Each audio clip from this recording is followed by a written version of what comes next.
Hi friends, welcome to workshop Telugu.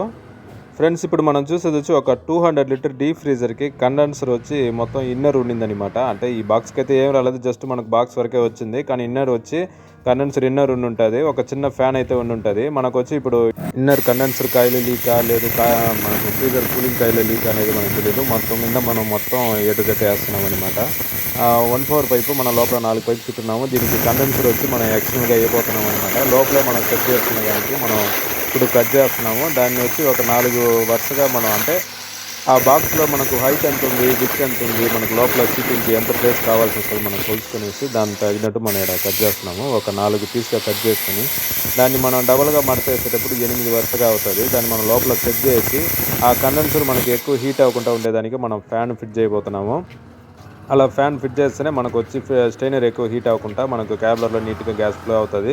అప్పుడు మనకు లోపల కూలింగ్ అనేది నీట్గా వస్తుంది. మనం ఇప్పుడు చేసే బాక్స్ వచ్చి అంటే ఇన్నర్ లీకేజ్ ఉంది, మనం ఎక్స్టర్నల్గా మనం కూలింగ్ కాయలు చుట్టిన బాక్స్. ఒకవేళ ఇది కాకుండా మనం ఒరిజినాలిటీగా మనం అయిపోతున్నామంటే దాని తగినట్టు మనం ఫ్యాన్ బాగా నీట్గా పెట్టుకోవాలా, అన్నీ పర్ఫెక్ట్గా ఉంటేనే ఉంటుంది. లేదంటే ఈ కండెన్సర్ అయితే సరిపోదు.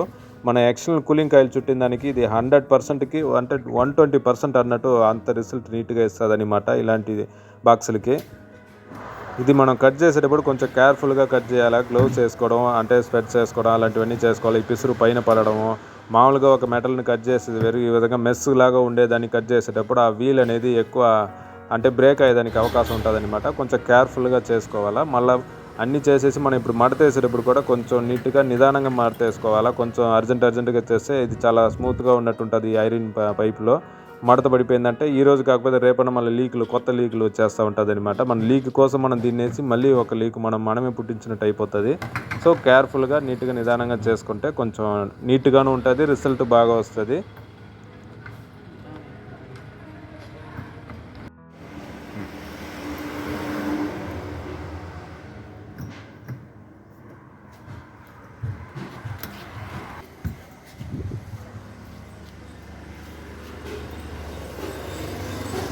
కండెన్సర్ రెడీ అయిపోయింది. ఇప్పుడు మనం లోపల సెట్ చేసి దీనికి ఇప్పుడు ఎక్స్ట్రా ఉన్న పైపును కూడా మనం రింగ్ లాగా చుట్టేస్తున్నాము. అంటే ఏది వేస్ట్ చేయకూడదు అనమాట. ఆ పైపు కూడా మనకు దాంట్లోనే అట్లా లోపల అటాచ్ చేసేసి వెల్డింగ్లు అన్నీ చేసి నీట్గా వ్యాక్యూమ్ పెట్టేసి మనం గ్యాస్ ఛార్జింగ్ చేస్తున్నాము. ఇది ఇన్నర్ కాయిల్ లీకేజ్ ఉండి మనం ఎక్స్టర్నల్గా పైప్ చుట్టిన బాక్స్ ఇది. ఇప్పుడు మనం దీనికి గ్యాస్ ఛార్జింగ్ చేసిన తర్వాత లోపల మనం మామూలుగా బయట వచ్చి కండెన్సర్కి ఫ్యాన్ పెట్టున్నాము. అది మామూలుగా ఒక డీప్ ఫ్రీజర్కి వచ్చే మోడల్ ఇది, వోల్టాస్ బాక్సులకి వస్తుంది. ఎల్జీ 45 కంప్రెసర్ వేస్తున్నాము.